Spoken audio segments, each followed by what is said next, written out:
I'm Teaset, and this is a tea time lapse.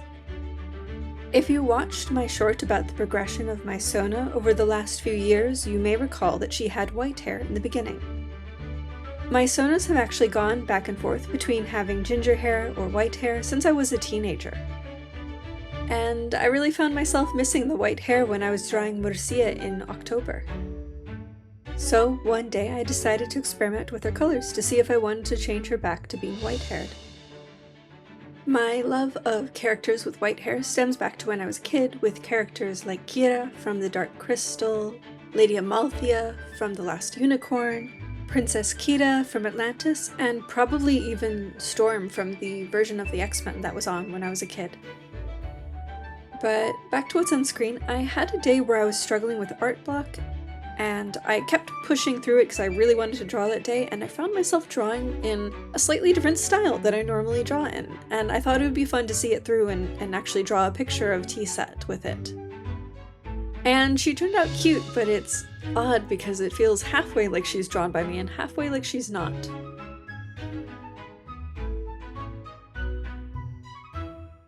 As you can see, since I've turned her hair white, I've changed the earring from being a clear briolette cut to being a dark amber droplet. Considering that amber is fossilized tree sap, I think it might be a gift from the leaf caps. And this is how she turned out. I did end up using the same eyebrows on this as I did the 3.0 version, but the 3.1 version does end up having different eyebrows.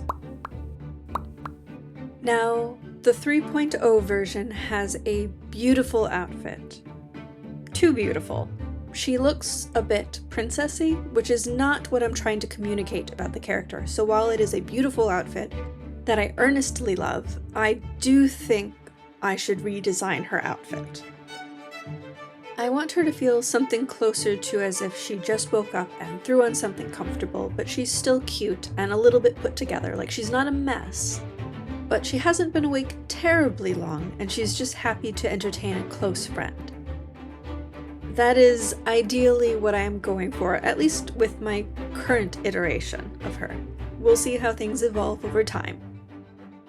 And so I'm really just sketching out tons of ideas, some of them looking at reference materials. Just trying to figure out the silhouette I want, the materials I want. Considering that I was drawing this in December, I wanted to go a little bit cozier, a little bit warmer. But I would love to design a more summery outfit for her later on in the year. Sometimes when I'm thinking about designs, I'm going back and forth about the level of detail, like how much do I want to optimize things for drawing the character over and over again versus how detailed I want to be. But since I'm not intending for her to be a live 2D model, I'm intending to draw her multiple times, it makes the most sense for her to not be too detailed.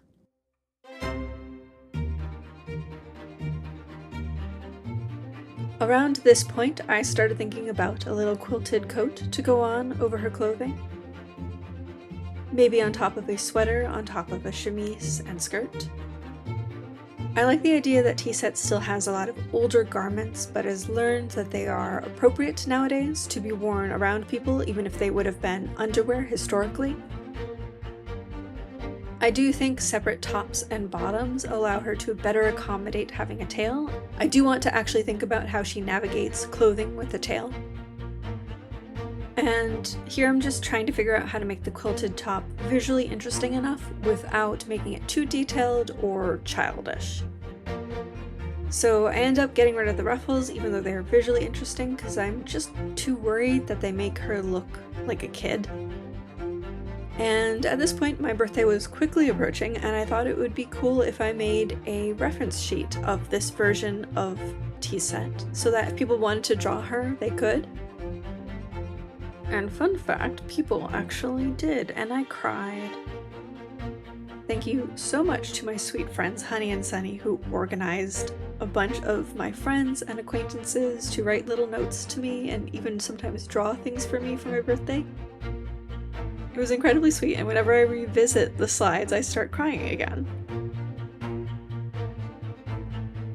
back to what's on screen. I took so many attempts at drawing this pose from the back, and then ended up just not using it and using the silhouette of the other one instead to make it. So it's funny that I spent so much time on this and didn't use any of it. But you know, it's still a learning experience.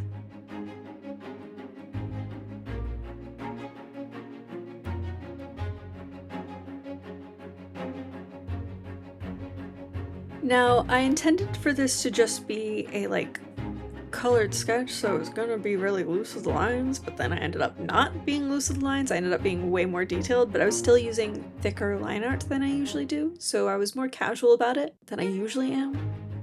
But it's still a lot tighter and cleaner than the reference sheet I made for my 3.0 version, which is why I'm making a Teatimelapse about it. Unfortunately, I can tell you right now it's going to take me a bit to get around to making a model based upon my 3.1 version. I just have a lot I would like to get done in January, especially because the last 2 years I've had a depressive episode in February, so I'm preparing in case that happens again this year. So the earliest I would start on making a new PNGtuber is probably March. Which feels so far away, but I know it will be here before I know it, so just gotta hang in there and keep making stuff. I really do think this was a cute pose for the reference sheet. I do think I could have done a better job with the tail though. These shoes I've drawn her wearing are inspired by a style of 18th century mules. I actually hate wearing mules in real life. I really need a back to be on my shoes. That being said, I do have a pair of 18th century style mules from before I knew that about myself. Experimenting a bit with the pattern of the jacket's lining.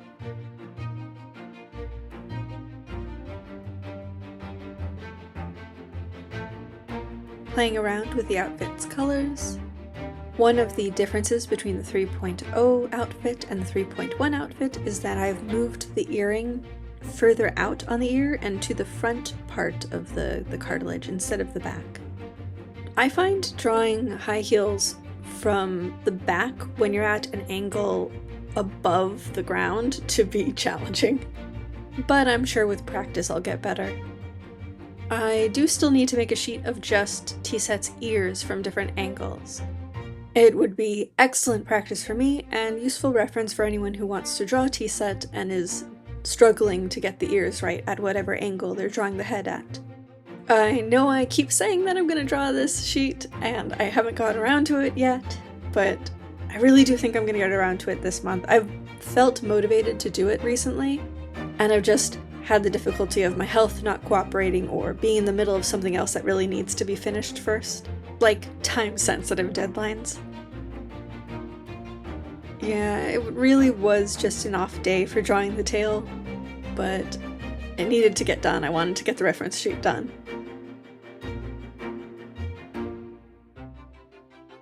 And since I like to add a layer of noise over my artwork, I add in these little color samples that can be cleanly eye-dropped from. I've also learned from the past that even if a color is reoccurring, you should label it each time to avoid miscommunications and misunderstandings.